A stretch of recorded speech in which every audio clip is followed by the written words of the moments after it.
Hello everyone, and welcome back to the Fluctus Channel.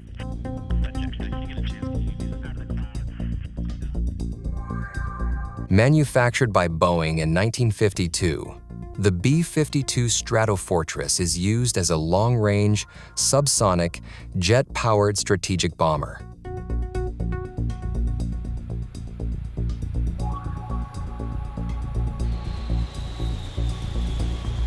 It has had historical significance, considering it has been in several important operations, such as delivering 40% of the total weapon drops during Desert Storm, or providing air support during Operation Enduring Freedom.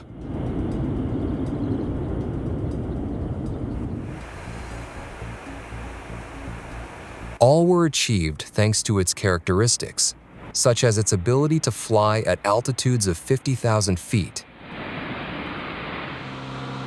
being able to carry a wide range of ammunition, from gravity bombs to guided missiles, or be equipped with surveillance and targeting devices like electro-optical viewing sensors and advanced targeting pods. One away.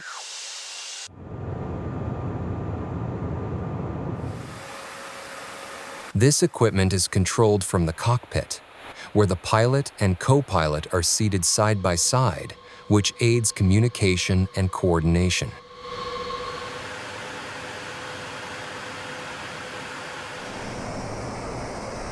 Here, they have all the special instruments and equipment of the B-52 at hand, from the defensive systems to the crew's ejection control.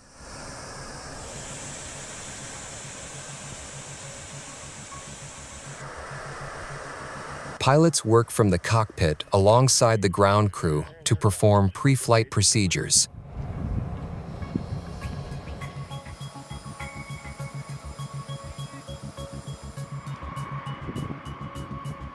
The pilots are informed of the weather conditions, which will determine the best route to take to reach the destination, as well as alternative paths.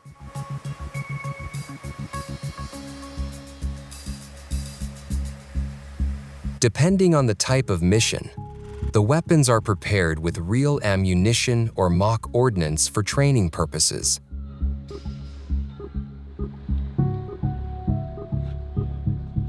It just takes a long time because we have 27 bombs and each bomb requires specific pre-flight for each one of them. So moving a ladder around, climbing up, fitting in between all these can take a long time. So it's a labor-intensive process, so that's why we give ourselves extra time during the pre-flight.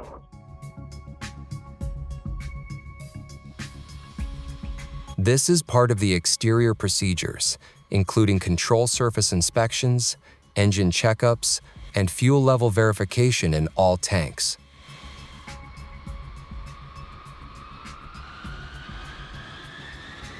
Thanks to its multiple features, the B-52 proves to be one of the key pieces of the U.S. Air Force when it comes into action.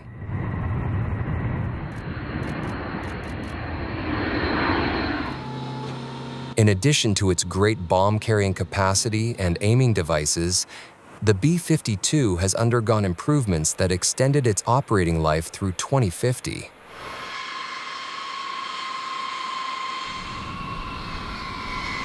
These new developments include the AN/APQ-166 strategic radar, which provides data during low-level flights, especially at night or during storms.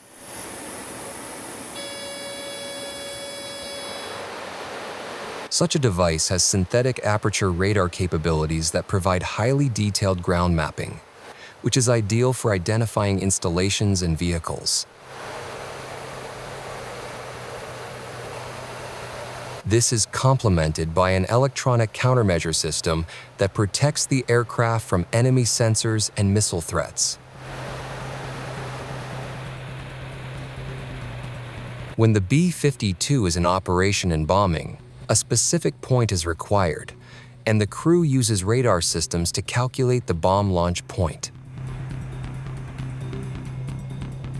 This tool uses speed, altitude, and wind condition data from other sensors to determine the best location to launch the munitions.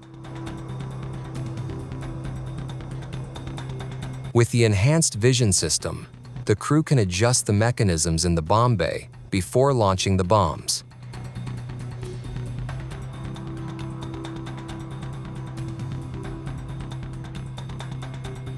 Depending on the type of ammunition used and environmental conditions, this process can be performed manually or automatically. During the bomb's descent, the video provided by the EVS follows the fall of the bombs, and with the same system, the crew can confirm that the bomb hits the target.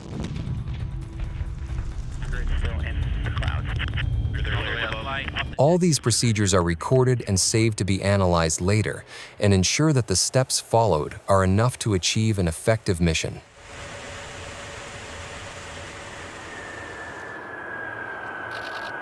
Older aircraft designs like the B-52 have been versatile enough to adapt to modern combat strategies.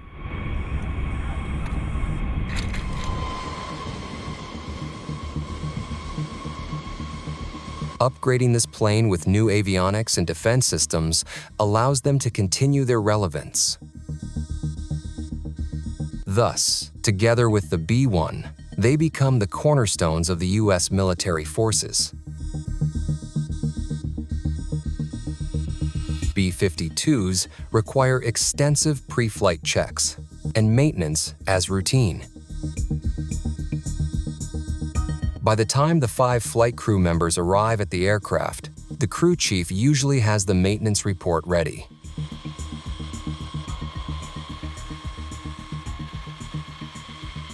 Pre-flight checks for the B-52 include an inspection of the aircraft's structural integrity, fuel levels, and all operational systems, including navigation and communication. Crews also thoroughly inspect engine operation, electronics, and weapon systems to ensure that everything satisfies tight safety and performance requirements. Their engines comprise 8 Pratt & Whitney TF-33 P3-103 turbofans, delivering 17,000 pounds of thrust each.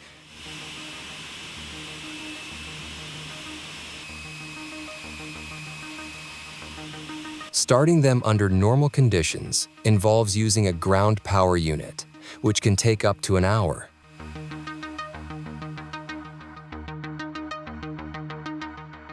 To shorten the startup time for situations where quick starts are required, such as in scrambles, the Air Force developed the cart start or cartridge start system.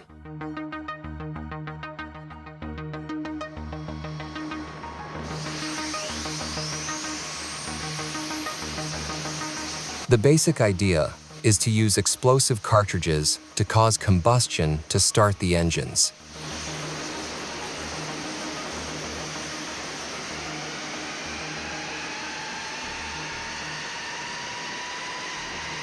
After completing a pre-flight checklist, the pilot obtains authority for takeoff from the air traffic control tower. Our Air Combat Command's business. Once authority has been obtained, the aircraft is pointed down the runway, and the throttles for all engines are pushed forward.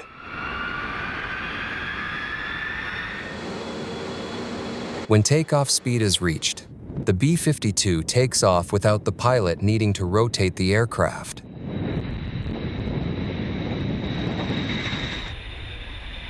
The reason for this is that the wings of the B-52 are already set at a unique upward angle.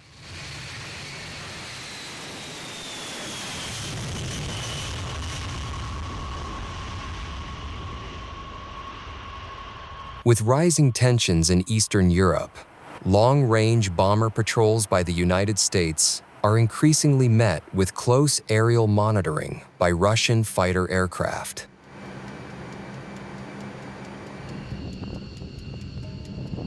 In August 2020, a dramatic aerial encounter unfolded over the international waters of the Black Sea when 2 Russian Su-27 flanker fighter jets intercepted a U.S. Air Force B-52 Stratofortress.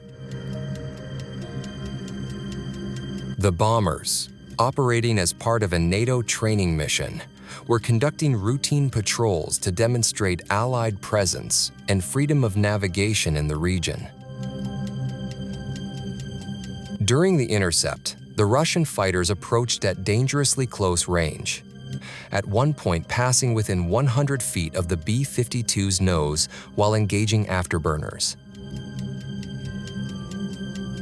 This maneuver created severe turbulence and posed a serious risk to the stability and safety of the U.S. aircraft and its crew.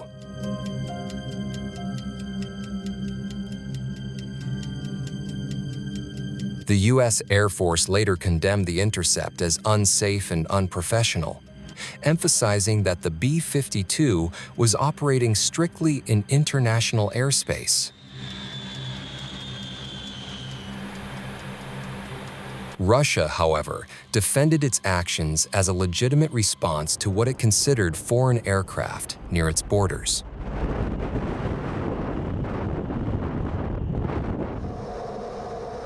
The incident highlighted the fragile balance of power in the Black Sea region, where NATO and Russian forces frequently operate in close proximity.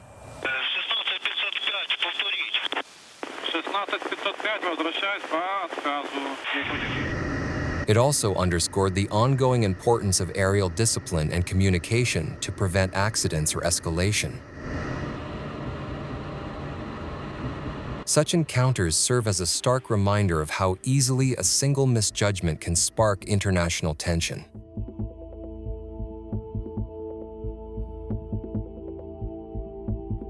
Incidents like this are not isolated and reflect a broader pattern of encounters between Russian aircraft and forces from the North Atlantic Treaty Organization.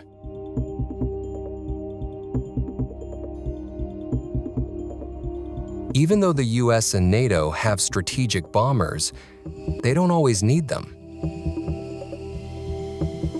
Aircraft such as the F-15E Strike Eagle is a competent ground interdiction aircraft with a range of almost 800 miles.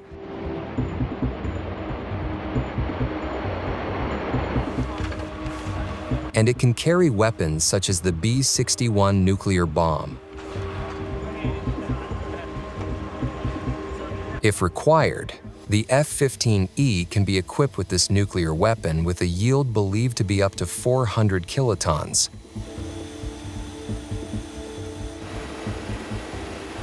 Once authority has been granted for a B-61 to be used, a weapon loader team uses an MHU-83 jammer to position and attach the bomb to the center pylon on the Strike Eagle.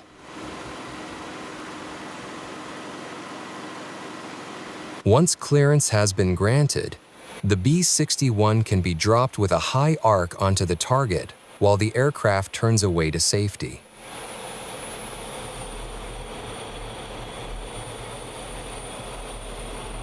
Inert weapons are colored orange to indicate their status and to help keep track of them during tests.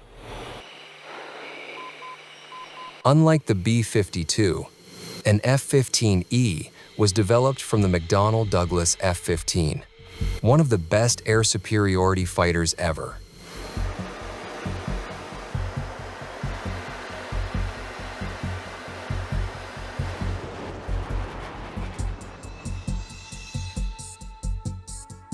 That means the F-15 can defend itself against aircraft such as the Russian Su-27, Su-35, and even Su-57. Not only that, but the Strike Eagle can also carry an assortment of up to 23,000 pounds of various bombs and missiles for various types of strike missions. The B-52 Stratofortress stands as a powerful example of how thoughtful design, continuous upgrades, and disciplined crews can keep an aircraft relevant for generations. From its Cold War origins to modern bomber task force missions over Europe, the B-52 has proven adaptable, reliable, and strategically vital.